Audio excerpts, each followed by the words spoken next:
नमस्कार, मैं रीटा शर्मा आज पंचवटी का भाग 2 आपके सामने प्रस्तुत कर रही हूँ।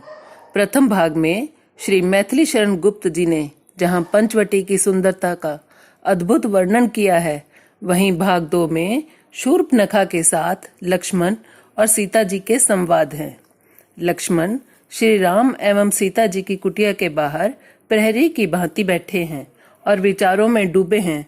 तभी अपने सामने सुंदर युवती को देखकर चौंक पड़ते हैं। चकाचौंध से हुए देखकर तीव्र ज्योति की वो ज्वाला निसंकोच खड़ी थी सन्मुख, एक रहस्यमयी बाला। रत्नाभूषण भरे अंगों में ऐसे सुंदर लगते थे, मानो काली अंधियारी रात में 100 जुगनू चमकते थे। दृष्टि जिसे थी खोजती, मानो वो उसे पा चुकी थी। भूली भटकी हिरनी अंत में अपनी मंजिल पा चुकी थी। शूर्पनखा बोली, शूरवीर होकर अबला को देख वीर तुम चकित हुए। प्रथम बोलना पड़ा मुझे ही, किस बात से तुम भ्रमित हुए। संभल चुके थे अब तक लक्ष्मण, वह थोड़े से मुस्काए। उत्तर देते हुए वो निज गंभीर भाव लाए। सुंदरी, मैं सचमुच विस्मित हूँ। तुमको सहसा देख यहाँ ढलती रात अकेली बाला, निकल पड़ी तुम कौन कहाँ। शूरवीर कहकर भी मुझको जो तुम डरपोक बताती हो, इससे अपनी छोटी सोच ही तुम अपनी मुझे जताती हो। कहूँ नारी यदि मैं तुमको, तो वैसा संकोच कहाँ। कहूँ दानवी तो उसमें है, सौंदर्य की लोच कहाँ। वन देवी समझूं तो वो होती है भोली भाली। तुम ही कहो कि कौन हो तुम हे बाला रहस्यों वाली। बोली वो बाला, कौन हूं मैं ये ना पूछो, क्या चाहती हूँ ये पूछो। मुझे जान पड़ता है तुमसे, आज चली जाऊंगी मैं, किंतु आ ही गई हूं तो क्या यूं ही चली जाऊंगी मैं। समझो मुझे अतिथि ही अपना, कुछ आतिथ्य मिलेगा क्या। मुझे देखकर पत्थर पिघले, तुम्हारा हृदय हिलेगा क्या। किया कुछ इशारा रमणी ने, लक्ष्मण फिर भी मुस्काए। मुस्का कर ही बोले उससे, तुम अनुपम ऐश्वर्यवती हो, मैं निर्धन वनवासी हूँ। क्या आतिथ्य करूं तुम्हारा, मैं अत्यंत लज्जित हूँ। रमणी ने फिर कहा, सौंदर्य धन जो दिया तुम्हें विधि ने, देवों को भी दिया नहीं। वैराग धारण कर बने हो तुम स्वयं ही त्यागी, ये रत्नाभूषण वार दूं तुम पर, हे बड़भागी। इस आयु में किस इच्छा से तुम व्रती हुए हो बतलाओ।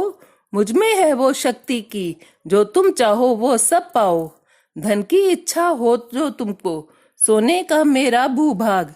शासक बनो तुम उसके, त्यागो ये विषम वैराग। और किसी शत्रु से लेना हो तुमको प्रतिशोध, तो आज्ञा दो उसे जला दूं, दावा नलसा मेरा क्रोध।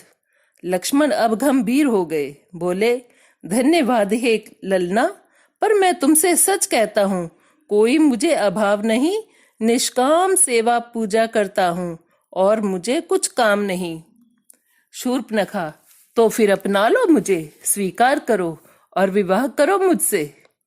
लक्ष्मण, शांत हो कि ये पाप है, मैं विवाहित हूँ हे बाले। शूर्पनखा, लेकिन पुरुष होते हैं ना कई कई पत्नियों वाले। लक्ष्मण, बहु विवाह नहीं करूंगा हे भद्रे, तुम मुझको क्षमा करो, किसी और को ही तुम जाकर धन्य करो। शूर्पनखा, पर किस मन से वरूं, वो तो तुमने चुरा लिया। कहने लगे वीर लक्ष्मण, ठहरो, यूं ही कुछ भी मत बोलो, मर्यादा में रहो, मुझको भी रहने दो। उत्तर देती हुई कामिनी बोली, अंग शिथिल करके, हे प्रिय प्रेम पात्र, रात बीतने को है, अब तो मीठे बोल बोल दो तुम। प्रेम अतिथ्य खड़ा द्वार पर, हृदय कपाट खोल दो तुम। सावधान हो, मैं पराया नर हूं, अनीति है ये, नीति नहीं। इसी समय सुबह हो गई। कुटी का द्वार खोलकर माँ सीता बाहर आई। चौंक पड़ी प्रमदा देख सामने सीता को, कमल कलिसी पवित्र, सुंदर परम पुनीता को। एक बार सूर्य किरण सी सीता की आभा देखी और अपने अंगों पर दृष्टि डाली, किंतु उलझ गई वो बीच में, थी आभूषणों की जाली। सीता ने शूर्पनखा को लक्ष्मण से प्रेम निवेदन करते हुए सुन लिया था। सीता ने देखा शूर्पनखा को, फिर लक्ष्मण को देखा, फिर दोनों के बीच खींच दी एक हास्य रेखा।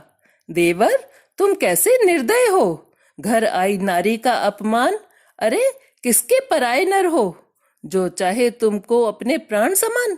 याचक को निराश करने में हो सकती है लाचारी, किंतु कुछ लेने नहीं देने आई है ये सुकुमारी। देने ही आई है अपना सर्वस्व, तुमको निसंकोच, क्यों सोचते हो लेने में, भला क्या है तुमको संकोच। सीता के पवित्र चरणों में झुक लक्ष्मण ने किया प्रणाम। आशीर्वाद दिया सीता ने, हो सब सफल तुम्हारे काम। और कहा, सब बातें मैंने सुनी नहीं, तुम रखना याद, कब से चलता है बोलो ये नूतन प्रेम संवाद। बोली फिर उस बाला से वह, अजी दुखी ना हो, हमारे देवर हैं ऐसे ही, घर में ब्याही बहू छोड़कर यहाँ भाग आए हैं ऐसे ही।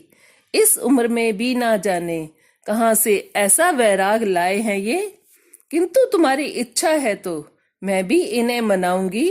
रहो यहाँ तुम अहो तुम्हारा, वर मैं इन्हें बनाऊंगी। पर तुम हो ऐश्वर्यशालिनी, हम दरिद्र वनवासी हैं। रमणी बोली, रहे तुम्हारा मेरा रोम रोम से भी, कहीं देवरानी यदि अपनी तुम मुझे बना लो हे देवी। सीता बोली, वन में यदि तुम जैसी एक बहन मैं पाऊंगी तो बातें करके ही तुमसे मैं कृतार्थ हो जाऊंगी। लक्ष्मण बोले, इन बातों में क्या रखा है हे भाभी। सीता बोली, तो क्या मैं विनोद करती हूँ। आज उर्मिला की चिंता तुम्हें यदि चित्त में होती है कि वो विरहिणी बैठी मेरे लिए निरंतर रोती है, तो मैं कहती हूँ वो मेरी बहन कभी न देगी तुमको दोष, तुम्हें सुखी सुन वो पाएगी सुख और संतोष। जो वरमाला लिए आप ही तुमको वरने आई हो, अपना तन मन धन सब तुमको अर्पण करने आई हो। लज्जा त्याग करे जो करे स्वयं तुमसे प्रस्ताव, कर सकते हो किस मन से तुम उससे भी ऐसा बर्ताव। इसके आगे क्या हुआ, पंचवटी के भाग 3 में मैं आपको बताऊंगी। धन्यवाद।